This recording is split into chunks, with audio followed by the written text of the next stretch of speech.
అందరికీ నమస్తే అండి. మనకి ఈ రాబోతున్న ఆగస్టు మాసంలో వృశ్చిక రాశి వారికి, అంటే వృశ్చిక రాశిలో జన్మించినటువంటి వారికి కలిగేటువంటి ఫలితాలు ఏంటో ఇప్పుడు కొద్దిగా క్లుప్తంగా చర్చిద్దాం.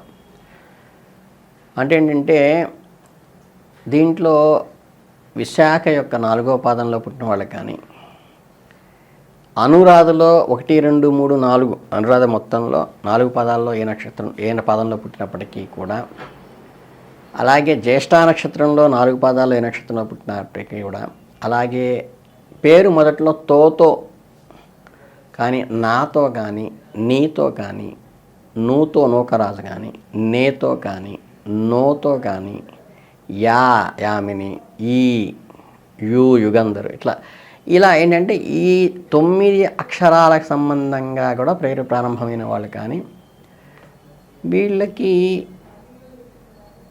ఈ ఆగస్టు మాసంలో ఎటువంటి ఫలితాలు ఉన్నాయో ఇప్పుడు వీళ్ళందరూ వృశ్చిక రాశి కిందకే వస్తారు కనుక వీళ్ళ ఫలితాలు చూద్దాం.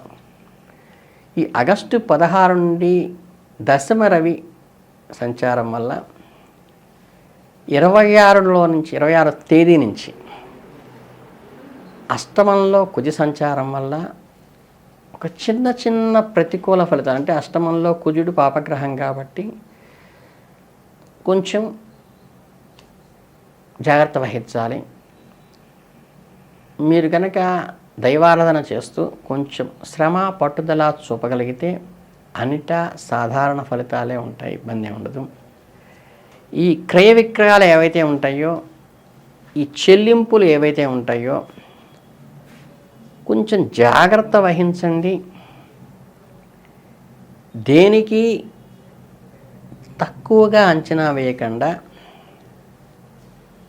మీకు ఉన్నటువంటి చెల్లింపుల్ని జాగ్రత్తగా ఇన్ టైంలో చేసుకోవటమే మంచిది, ఇబ్బంది లేకుండా ఉండాలంటే. ఈ వృశ్చిక రాశి వారికి నెలంతా కూడా మిశ్రమ ఫలితంగానే ఉంటుంది. కొన్ని రంగాలు మాత్రమే అనుకూలత అందించడం జరుగుతోంది. కుటుంబంలో కానీ, ఆర్థిక పరిస్థితుల్లో కానీ కొంత సానుకూల వాతావరణం ఉన్నప్పటికీ, ఆరోగ్యం విషయంలో కానీ, ప్రేమ సంబంధాల్లో కానీ కొంచెం జాగ్రత్త వహించాల్సిన అవసరం స్పష్టంగా చెప్తున్నాము. వృత్తిపరంగా ఈ నెల సానుకూలంగానే ఉంటుంది, కొంత కష్టే ఫలిలాగా ఉంటుంది. నెల ప్రారంభంలో మీకు కార్యాలయంలో అనుకూల ఫలితాలు వస్తాయి. పని ఒత్తిడి ఎక్కువ ఉండటం మాత్రం వాస్తవము. ఉన్నతాధికారుల దృష్టి మీ మీద ప్రత్యేకంగా ఉండటం వల్ల మీరు కష్టంతో కూడుకున్న పనిని పూర్తి చేసి వారి ప్రశంసలు పొందటం మంచిది. ఏవైతే ఈ పక్క వాళ్ళ ఇంటర్ఫీరెన్స్ కానీ, గాసిప్స్ కానీ ఇవి పట్టించుకోకుండా ఉండండి. మీ చూపించే కృషి, మీ పనే మీకు ఫలితాన్ని ఇస్తుంది. అతిగా విశ్రాంతి లేకుండా పనిచేయటం కూడా అంత మంచిది కాదు. శక్తిని, సామర్థ్యాన్ని ఒక ప్రత్యేకమైన స్కిల్ ద్వారా మీరు ముందుకు వెళ్ళండి తప్పితే మరీ హార్డ్ వర్క్ అనారోగ్యం కలిగిస్తుంది. కాబట్టి మినిమం రెస్ట్ అవసరము. విద్యార్థులకైతే ఈ నెల మొదటి భాగంలో కొంచెం సవాలుగానే ఉంటుంది. చదువులపై మంచి దృష్టి పెట్టి మేధస్సును కొంచెం షార్ప్ చేసుకుని, గత జ్ఞాపకాలను నెమరవేసుకొని కొత్త విషయాలు నేర్చుకుంటూ ఈ యొక్క అననుకూల పరిస్థితి నుండి ముందుకి అధిగమించాల్సిన అవసరం ఉంటుంది. సమయాన్ని మాత్రం వృధా చేసుకోవద్దు. ఈ నెలలో సమయపాలన మీకు చాలా ముఖ్యము. మీ కష్టమే మిమ్మల్ని కాపాడుతుంది. నెల 2వ భాగానికి వచ్చేసరికి పరిస్థితులు మెరుగుపడతాయి, సానుకూల ఫలితాలు వస్తాయి. పోటీ పరీక్షకు సిద్ధమవుతున్న విద్యార్థులకు కూడా నెల 2వ భాగంలో మీకు పాజిటివ్ రిజల్ట్స్ వస్తుంది. మీరు అనుకున్నది కూడా సాధిస్తారు. కుటుంబ జీవితం ఈ నెలలో బాగుంటుంది. కుటుంబ సభ్యుల మధ్య ప్రేమ, అనురాగం కూడా పెరుగుతాయి భాగస్వామితో. ఇంట్లో సుఖ సంతోషాలు వెల్లివిరుస్తాయి. కుటుంబ సభ్యులతో కలిసి విందు వినోదాల్లో కూడా పాల్గొంటారు. కాకపోతే వారి అవసరాలు గుర్తించి వారికి అనుకూలంగా మీరు నడుచుకున్నప్పుడు మీరు వారి మనస్సుని ఆకట్టుకోగలుగుతారు.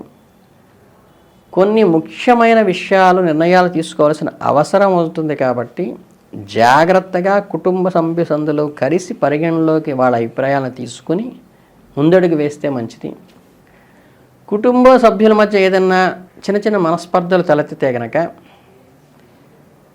వాళ్ళని ప్రేమగా దగ్గరికి తీసుకుని ఓర్పుతో సంయమనంతో వారికి మీ అభిప్రాయాల్ని స్పష్టంగా చెప్పటం వల్ల సానుకూల వాతావరణం వస్తుంది. ప్రేమ సంబంధ విషయంలో ఈ నెల కొంత సవాలుగానే ఉంటుంది ప్రేమికులకి. కానీ మీ జీవిత భాగస్వామితో అతిగా మాట్లాడటం చేయకుండా, అనవసరమైన వాగ్విదాలకి అసలు తావివ్వకుండా కొద్దిగా ఓపిక పట్టండి.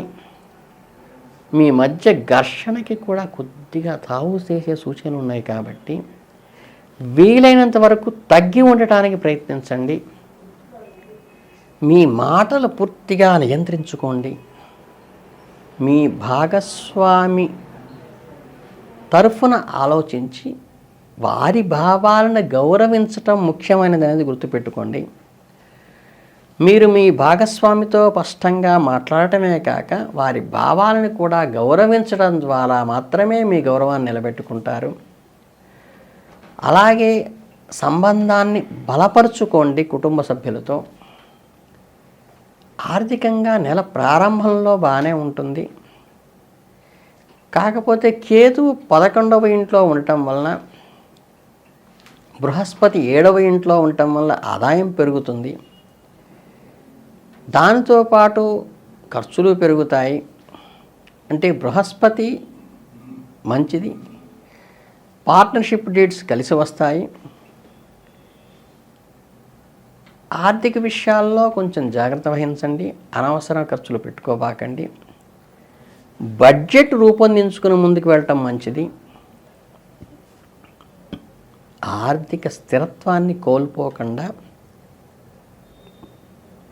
ఉన్నటువంటి ఆర్థిక వనరులని సక్రమంగా గాడిలో పెట్టడం నేర్చుకోండి. ఆరోగ్యపరంగా మిశ్రమ ఫలితాలను ఇచ్చేటువంటి అవకాశమే ఉంది. ప్రారంభంలో ఆరోగ్యం బాగున్నప్పటికీ 26 తర్వాత కొన్ని చిన్న చిన్న సమస్యలు తలెత్తేటువంటి అవకాశం కూడా ఉంది. జాగ్రత్త పడాలి. మానసిక ఒత్తిడి కానీ ఆందోళన కానీ ఇబ్బంది పెట్టవచ్చు. కొంచెం సమతుల్యమైన ఆహారం తీసుకోవటం వల్ల శారీరక ఇబ్బందిని, క్రమం తప్పకుండా వ్యాయామం చేయటం వల్ల అధిగమించవచ్చు. తగినంత విశ్రాంతి తీసుకోవడం వల్ల మానసిక ఇబ్బందిని జయించవచ్చు.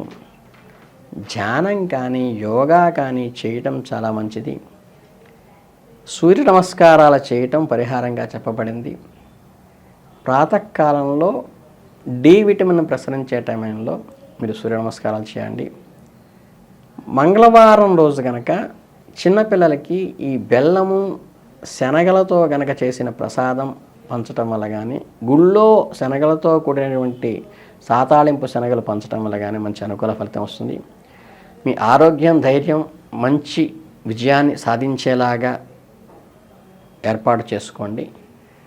ఈ రకమైనటువంటి ఫలితాలతో మీకు మంచి అనుకూలమైన ఫలితాలు కలుగుతాయని, హనుమాన్ చాలీసా పఠనం కూడా చాలా మంచిదని మీకు అందరికీ తెలియజేస్తూ, మీ అందరికీ మంచి అభివృద్ధిలో రావాలని ఆశీర్వదిస్తూ ధన్యవాదాలు.